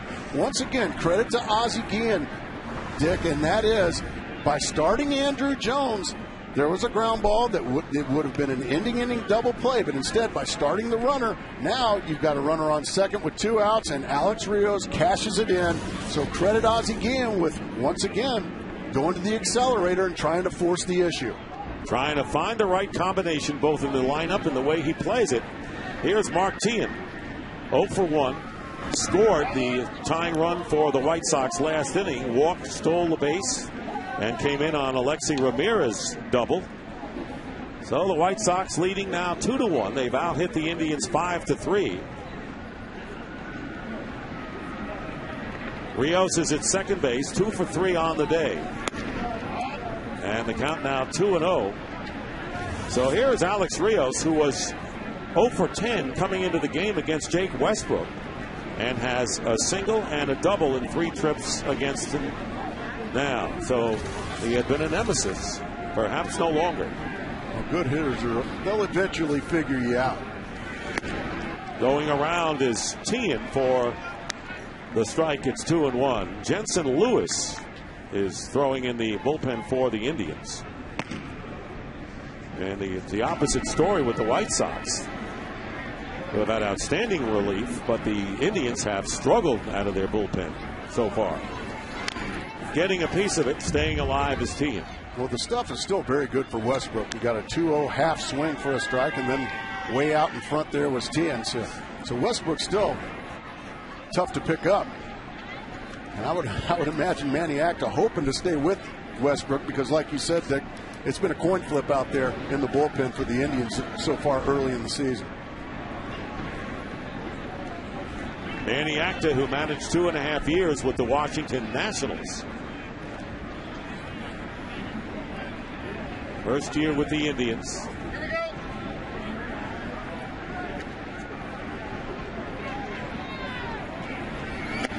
And the pitch is inside. We talked about Bob Feller because the Indians used to play it, down on the lake, right, at Municipal Stadium. Used to get 80,000 when the Indians were really hot. Right there is Bob Feller. And the Indians have had other good years and other good heroes. One of them, of course, is the current broadcaster with the White Sox, a telecaster, as Tien strikes out to end the inning, talking about Ken Hawk Harrelson, who was a very colorful player with the Indians, very popular broadcaster with Steve Stone for the White Sox.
Sponsored by Avatar. Bring it home on Blu-ray and DVD April 22nd. By Toyota.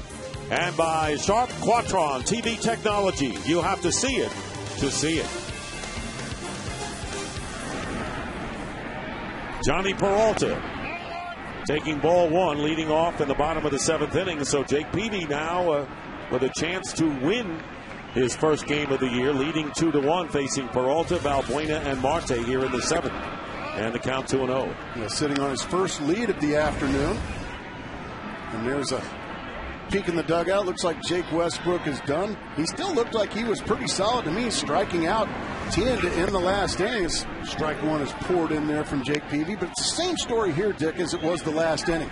Jake Peavy took the mound after his team got him a run to tie the game. And it's the same mindset. Now your team gave you the lead. Can you come out and put another goose egg on the board? Jake Peavy in the past in the National League has been the guy to do that. And, of course, what the Indians want to do is answer the White Sox run. And there you look at the numbers for Jake Westbrook. 2 runs on 5 hits in 7 innings, walking 3 and striking out 2. And after falling behind 2-0 and getting 2 strikes, the count is full to Peralta, who is 0 for 2 today. Valbuena, who's been on base twice, is on deck. And it's popped up into shallow center field, and it's going to be Rios calling for it, and Alex makes the catch for out number 1. So the frustrations continue for Johnny Peralta, who is 0 for 3. And now 0 for his last 14. Well, MLB and People Magazine are looking for individuals who make a difference in their community.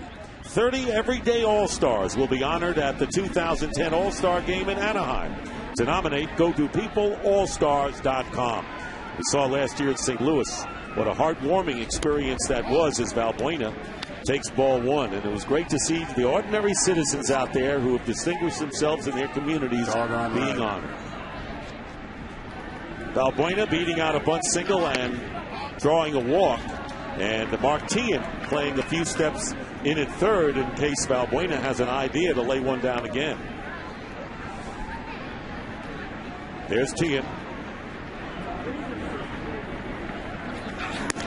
In for the strike, 2-1. So now Peavy has thrown 90 pitches on the afternoon.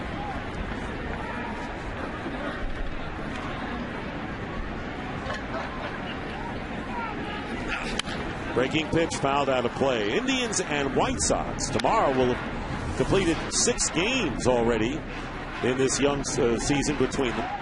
The White Sox won opening day in Chicago. Indians won the next 2. Cleveland winning the first game of the series last night. White Sox leading today, and the series concludes tomorrow. Full count now to Valbuena. A couple of full counts here in the inning. Peavy was able to retire Peralta to start the inning. Now a 3-2 pitch, and an important one for Peavy here to Valbuena.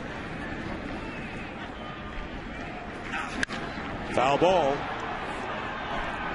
And the grunts getting louder and louder as Jake Peavy starts to get a little more weary as the afternoon goes on into evening. You mean to tell me if we mic Jake Peavy, we might not hear ourselves in this game? That's a good point. Here's the 3-2 again. Ball forward, he loses him, and Valbuena draws the walk. A 1-out base on balls. Tying runners at first. And coming up now is Andy Marte with an opportunity. That is the second walk issued by Peavy. And here is Andy Marte, who has flied out twice against Jake Peavy. Marte, who was traded to Boston from Atlanta for Edgar Renteria, and then to the Indians for Coco Crisp, who is now with Kansas City. Go figure. Valbuena with good speed. Jake Peavy, not a guy that is real quick to home plate.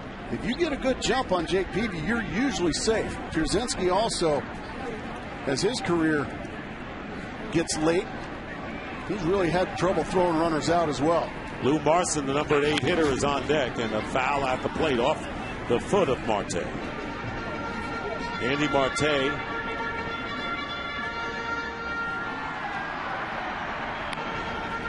coming into the game hitting 167.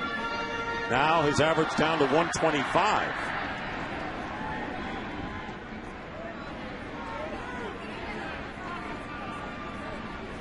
Hit 232 last season. This is his 6th year. Not much of a lead by Valbuena that time.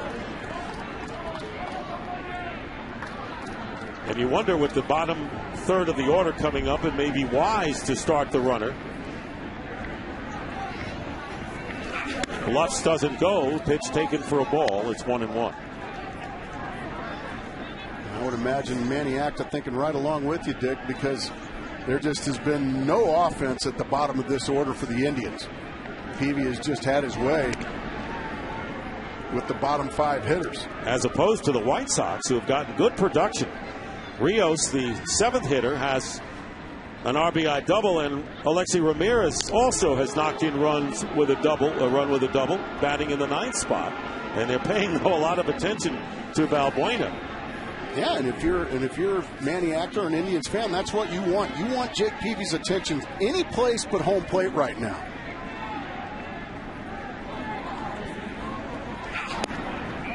And he falls behind. If you can get a pitcher to think of somebody at first base, take his mind, he may make a mistake. And a guy like Andy Marte, who is a big, strong guy, he can take a mistake and give you the lead with a long ball here. He had impressive minor league numbers. And nearly a snap throw by Pierzynski. That was the longest lead Valbuena has shown thus far. Meanwhile, point you're making, Peavy has fallen behind 3-1 to Marte. All the attention on Valbuena. There's a good decoy right there. A.J. Pierzynski had to come out of the chute. Now a 3-1 pitch. This is where you're looking for something. One pitch in one spot if you're Andy Marte. And if you get it, you swing it with bad intentions. We're going to have a meeting on the mound. So what to do here on the 3-1, and just in case they send the runner. So the conference at the mound ensues, and we'll remind you that tomorrow, NASCAR on Fox will bring you Sprint Cup Series racing. Jeff Gordon tries to defend his title and take home the checkered flag for the 2nd straight year. Coverage of Sprint Cup Series racing at the Texas Motor Speedway begins tomorrow at 2 p.m. Eastern, 11 a.m. Pacific in high definition here on Fox. Runner goes, the 3-1 pitch. Call, strike, the throw to second. They got him, and a double play. And a great throw by Pierzynski, and I thought Valbuena got a pretty good jump mark. He really did, and what a beautiful throw by A.J. Pierzynski. I had just said he's been struggling throwing runners out, but boy, he just made a fool out of me with a gorgeous toss down to second base to nail Valbuena. Here's the 3-2 pitch with 2 out, ball 4, and Marte is on. Nobody makes a fool out of Mark Grace. Nobody. Well, there's the pitch, and right there, you need to be swinging the bat if you're Marte. You can't take a 3-1 fastball down the middle and leave your base runner hang out to dry. That's exactly what happened. A great throw from Pierzynski. And Beckham covering at second. So the Indians get another base runner, trailing 2-1 here in the 7th inning. And Lou Marson, who has struck out, and he lined a Konerko. Fastball for a strike. Well, this is where you've got a young team, and you hope that the likes of the Marte and Marson, sure, in run-scoring situations or trailing situations in late innings, can start to get the feel of producing. Well, what you're doing right there with Maniac, you're sending your runner on a 3-1 count because you are trusting your hitter, Marte, that if there's a fastball strike, you're going to whack it somewhere. You're not anticipating your hitter to take that pitch. That's a good pitch to hit, and once you take it, now you're asking for it.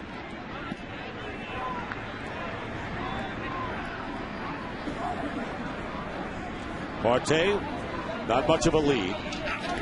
Breaking ball in the dirt, and Pierzynski finds it in a hurry. 1 ball and 2 strikes to Lou Marson. Indians scored the run in the 1st inning. 1 out triple by Grady Sizemore, and then Shin-Soo Choo lined what seemed to be a base hit to right field. Never stopped running, got into second. Everything looking good for the Indians. They get their run, but on an appeal play, the White Sox saw that Choo did not touch first, so he was out. But the Indians got their run, and a ground ball to shortstop. Alexi Ramirez gets the force to end the inning. We've completed 7 with the White Sox leading the Indians 2-1.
And the new pitcher for the Indians is Jensen Lewis, a 25-year-old rangy right-hander, 6'3", 220 pounds, native of Cincinnati, Ohio, making his 5th appearance of the year.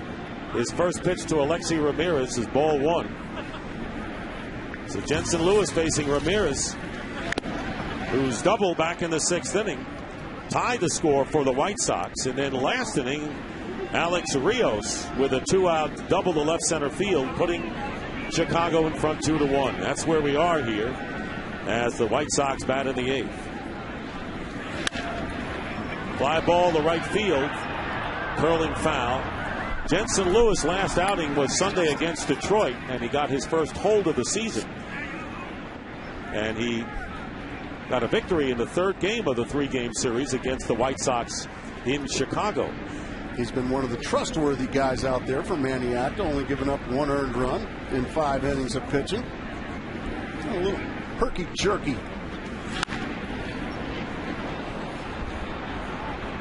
Gives you a different look than most of your right-handers. The Indians, of course, Kerry Wood has been their closer, and he's scheduled for a bullpen session today. And if things went well, would be up for the simulated game next week. And the Indians certainly missed their closer, as we said, struggling in the bullpen. Chopper to shortstop. Asdrubal Cabrera throws out Ramirez. And there's one away. Well, time now for a DirecTV game break. Top of the 2nd, no score. Tim Lincecum lays down an RBI bunt single off Charlie Hager as Benji Molina comes in to score. And it's been a good day at the plate for Lincecum, as a 2-run single off of Hager brings in DeRosa and Molina. And the Giants in front. The only way to watch every MLB game in HD, call 1-800-DIRECT-TV. Juan Pierre, strike 1 to him. He's 0 for 3. Well, it looks like now Tim Lincecum now is just showing off the great pitching, and now he's hitting.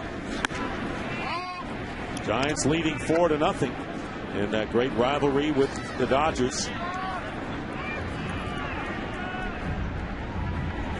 So Juan Pierre bounced out to Marte unassisted, grounded to shortstop, and then hit back to the mound.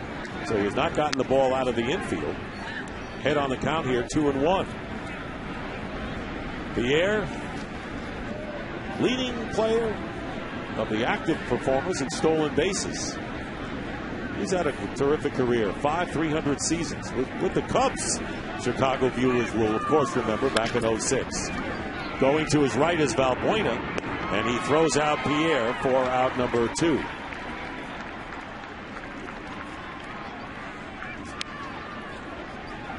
Well, Fox Sports is proud to team with the Breast Cancer Research Foundation during our 2010 MLB on Fox season. The Breast Cancer Research Foundation helps fund the most advanced and promising breast cancer research.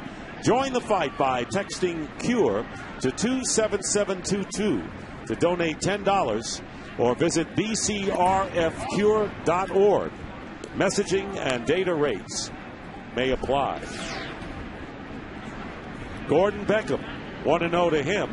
He's been on base twice today with a first inning double and a walk in the 6th, and he's been doubled off both those times. Well, some frustration there for Beckham. He got a hanging changeup and took a mighty rip at it, and all he could do was foul it back. You don't get many pitches like that in the game. You got to take full advantage of them. 1-1 the count to Beckham. And what a keeper he is. Played last 3 years in 3 different positions as he misses the fastball, fouled into the glove. Was a shortstop at the University of Georgia 2 years ago. Third baseman last year when he started 102 games with Beckham. And now, of course, second base. And he has made some tremendous plays in the field, including one last night. The 1-2. Out of play. Matt Thornton in the White Sox bullpen. The left-hander has been nothing short of outstanding. And Jake Peavy has thrown 104 pitches. There's Thornton. Well, Ozzie Guillen has no problem going to his pen. Jake Peavy has just been terrific today. Just kept the Indians right where they were, gave up a run in the first inning, and then no more after that. The 1-2 with 2 out. And Beckham stays alive. Jensen Lewis was used as the Indians' closer the last 2 months back in 2008 when it was 13 of 13 in save opportunities. So he's had several bullpen roles for Cleveland.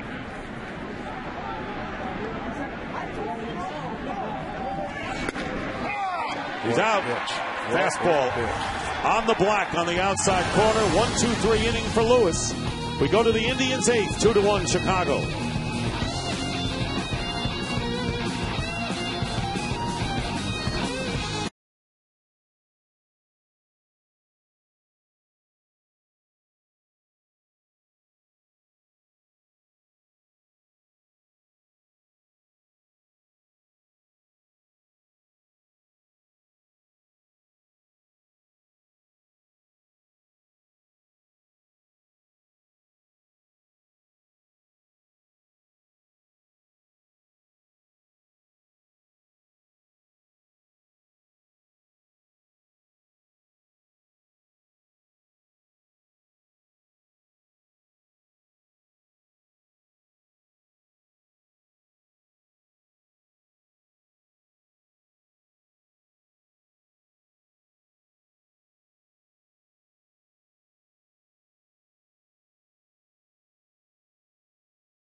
By DirecTV, ranked #1 in customer satisfaction 4 years running.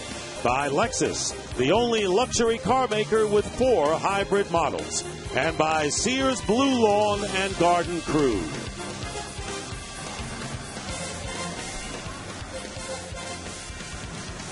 And the Indians batting in the 8th, and Jake Peavy coming out of the 8th inning will face Michael Brantley. And then the top of the order, call strike to Brantley, who twice is grounded out to Beckham at second base. He'll be followed by Cabrera and Sizemore. Peavy showing the form mark that got him 3 wins in his 3 starts with the White Sox last year after his acquisition from San Diego. Well, when you define a guy like Peavy, the word horse comes to mind. He's a horse, and that means he's going to go late in the game. Ground ball the first, gloved nicely by Canerto. Brantley is retired for the 3rd time, and there's 1 gone. That'll bring up the top of the order Asdrubal Cabrera. Chris Perez, who has struggled in the Indians bullpen in this young season, is warming up. And here is Cabrera, who was 0 for 3 last time up, however, robbed of a base hit by a tremendous diving catch by Alexi Ramirez at short.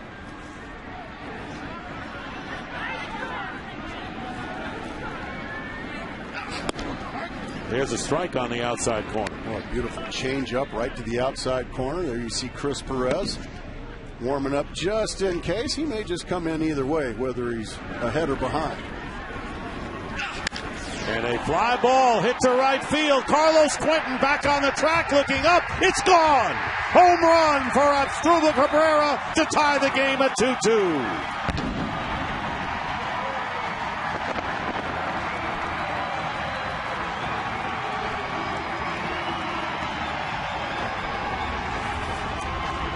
First home run of the year by Cabrera, and his 3rd RBI ties it at 2, and Ozzy's making the move now. And we will take a break, and that'll be all for Jake Peavy, who went into the 8th inning with a 2-1 lead. And we'll be right back.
Standing left-hander who is as good as it gets, and part of that great bullpen for the White Sox, making his 7th appearance, leading the staff, facing Grady Sizemore with 1 out. So the 1-out home run, and the crowd still buzzing over that one by Asdrubal Cabrera into the right field seats to tie it up at 2. Sizemore 1 for 3, tripled and scored an Indian run in the 1st inning, and swings and misses 1-1. Thornton, a guy that can get his fastball up in the high 90s. Hard-throwing left-hander. He's going to come in and face Sizemore, Chu, and maybe Hafner. Try to get out of this inning.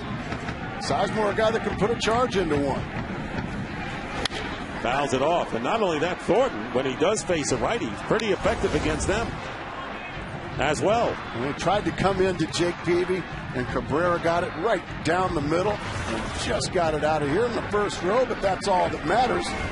First row or 50th row, it counts just the same. 1 ball and 2 strikes to Grady Sizemore, and a shot up the middle for a base hit. And Matt Thornton has to duck out of that one. And a sharp hit by Sizemore. He's now 2 for 4 on the afternoon, and the Indians have the go-ahead run on at first with 1 out to Chin-Soo Choo.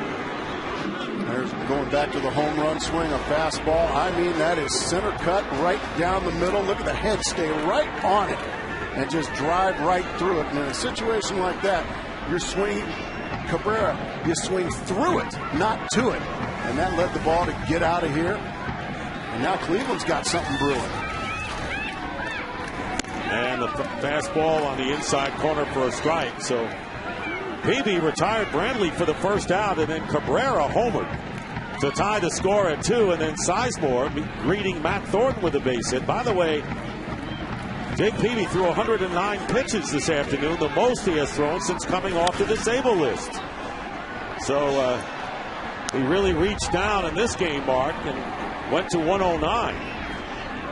And he was in complete command, and I don't blame Ozzie for leaving him out there. He was in complete command, and just an unexpected power source in Cabrera tied the ball game up. Now all the momentum in the third base dugout with the Indians. And the fastball up high, 1-2. Jin-Soo Choo is 0 for 3 with an RBI.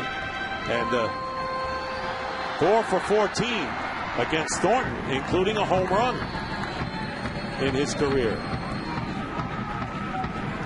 White Sox have Tony Penn, a right-hander, warming up in the bullpen, and a shot to left center field, and that could be trouble. Off the wall. Sizemore will be waved in.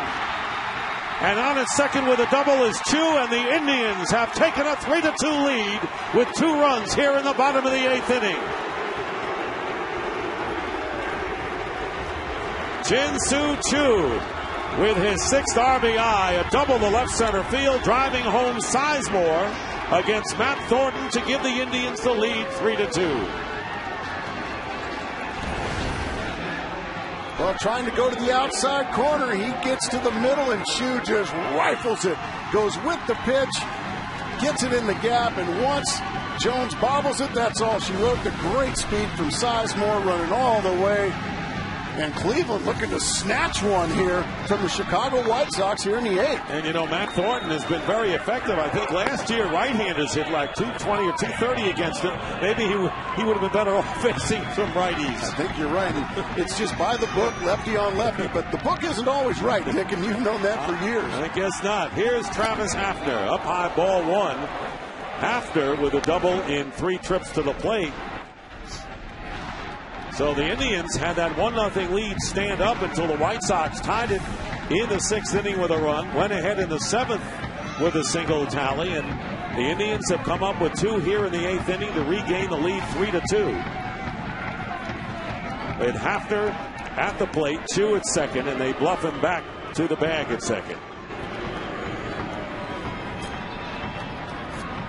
Indians are trying to make it 3 in a row. They snapped a 5-game losing streak by getting a 3-run homer from Jin-Soo Choo late in the game against the Texas Rangers. Trying for a comeback win here today, as Hafner gets a good swing on a hitter's pitch, fouls it away 1-1. He got a good fastball there, middle end, about belt high.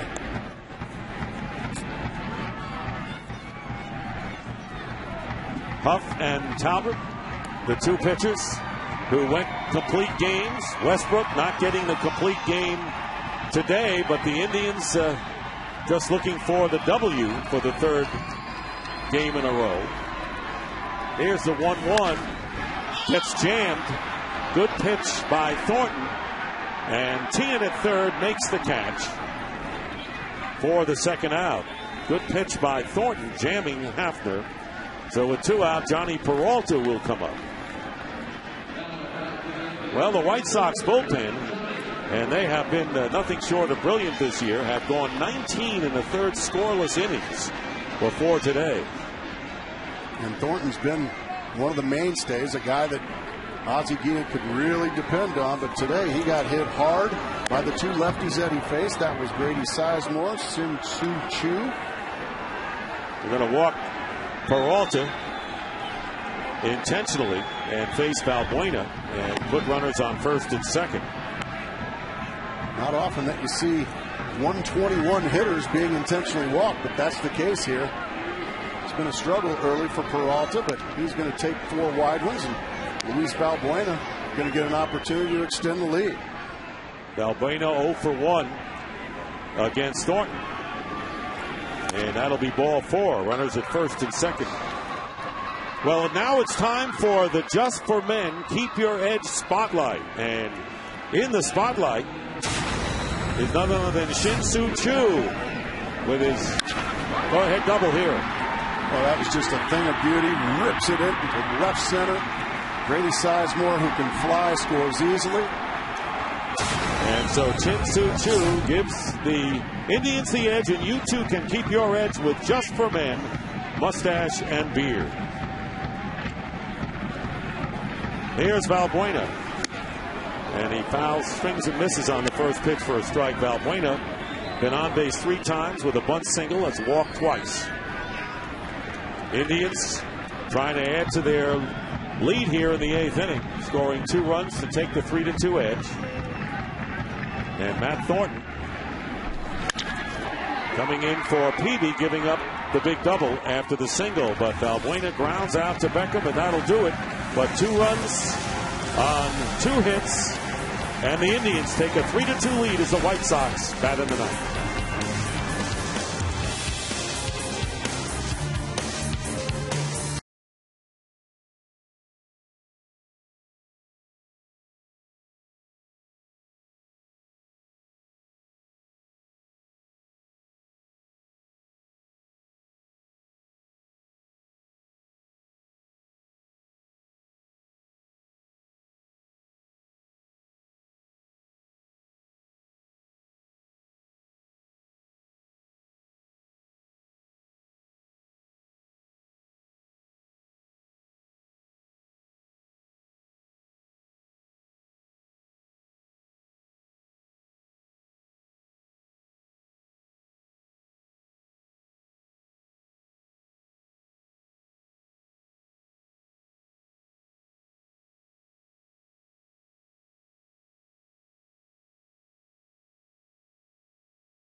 On Chris Perez, who struggled his last time out, to save it for Jensen Lewis and give the Indians a 3-2 win. Quentin, Konerko, and Jones, the heart of the order for the White Sox here in the 9th inning, and the first pitch is strike to Carlos Quentin, who is 0 for 3. Chris Perez dropping down about 3/4, throwing in the mid-90s. 24-year-old from Bradenton, Florida, in his 3rd year, second with the Indians, making his 5th appearance. His record is 0-1, his ERA 9.00. Monday against Texas struggled, did not record an out, walked the batter and gave up a hit, and into the glove of the catcher Lou Marson, and the count 1-2. He just reared back and blew a 94-mile-an-hour fastball right by Carlos Quentin. So Chris Perez has been the closer with Perry Wood on the disabled list, and was acquired from the Cardinals last June for Mark DeRosa. First round pick by the Cardinals back in 2006, and pitched for University of Miami for 3 seasons. Well, the 2 Jakes no longer in the game, but both pitched well today. Jake Westbrook started for the Indians, and Jake Peavy for the White Sox. Peavy came into the bottom of the 8th with a 2-1 lead and gave up the home run to Asdrubal Cabrera, and then Matt Thornton came out. And there is Peavy still out there watching his club, hoping they can pull off the come-from-behind win, but Thornton gave up single to Sizemore and the RBI double to Chu in a 3-run, 3-hit 8th inning for Cleveland. Still 2-2 to Carlos Quentin. Well, you just love seeing the starting pitcher. He's out of the game, but he's still out there in the dugout pulling for his teammates. He's not back there icing his shoulder or taking a shower. He's out there living and dying with his teammates. That's great to see. It's the little things that the team notices. It's called leadership. Perez's 2-2 pitch, and Quentin in the air, shallow right field, and Chu comes in. Valbuena went out, Chu called him off, makes the catch for the first out here in the 9th inning. Good communication there by the second baseman and right fielder, Valbuena and Chu. That's the outfielder's ball. It's much easier to come in on a ball than it is to go back. Well, here's Paul Konerko, and as we have chronicled, Konerko with the ability to tie it up with one swing, hit his 4th home run of the year last night against the Indians. And he has done well against Cleveland pitching. 0 for 2 with a walk in this game. And the fastball over for a strike. So this is a big inning for Chris Perez to get his confidence back. Absolutely. You're going through the 3, 4, 5 hitters of these Chicago White Sox trying to save a ball game. You've been struggling. You got hit hard your last outing, but give credit to Manny Acta, too. Hand him the ball again and let him learn on the job. 1 ball and 1 strike. This could be a big day for Cleveland sports teams against Chicago teams, because right next door, LeBron James and the Cleveland Cavaliers dispatched the Chicago Bulls in the first game of their best of 7. And the fans, if they had their ticket stub, $5 gets them into the ballpark. And a lot of them came in to see this one. Konerko with a fly ball down the line in left field, going over, and it is foul, and not by much. So close. Whoa. Hold your breath time for Cleveland fans. Whether it was a $5 ticket or not, man, that is so close. Just foul off the bat of Konerko. You've just been talking about the home runs he hits against the Cleveland Indians. He almost tied the game up right there off Chris Perez. So the count now, 1 ball and 2 strikes with 1 out, and Andrew Jones on deck for the White Sox. 3-2 the score. The Indians have out-hit the White Sox 6-5.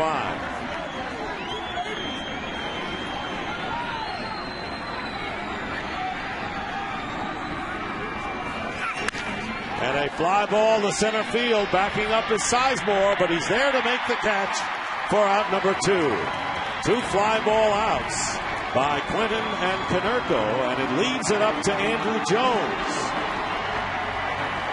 Cleveland fans and Cavalier fans now on their feet here in Cleveland. They like what they're seeing. Andrew Jones singled and scored the go-ahead run in the 7th inning on Rios' double. And the last hope for the White Sox, who trail 3-2 and face going down the first 2 games of this series. 2 down, nobody on. Strike 1 on the inside corner to Jones. Well, and if you want to be a successful closer, folks, that's what you do. Strike 1. And that's 3 times now that Chris Perez has delivered strike 1 to a batter. And the breaking pitch missing outside, 1-1. Chris Perez trying to make it 3 saves in 4 save opportunities right here in the 9th against Chicago.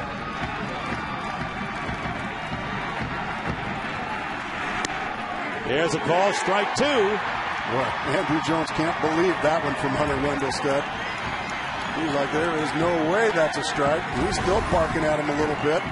What do you think, folks at home? I think he may have a pretty good point. And the White Sox are down to their last strike.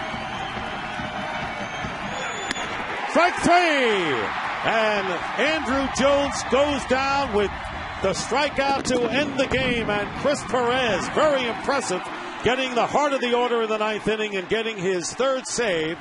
And for the Indians, Chin-Soo Choo with his RBI double in the 8th, capping a 2-run inning to give the Indians the come from behind 3-2 victory after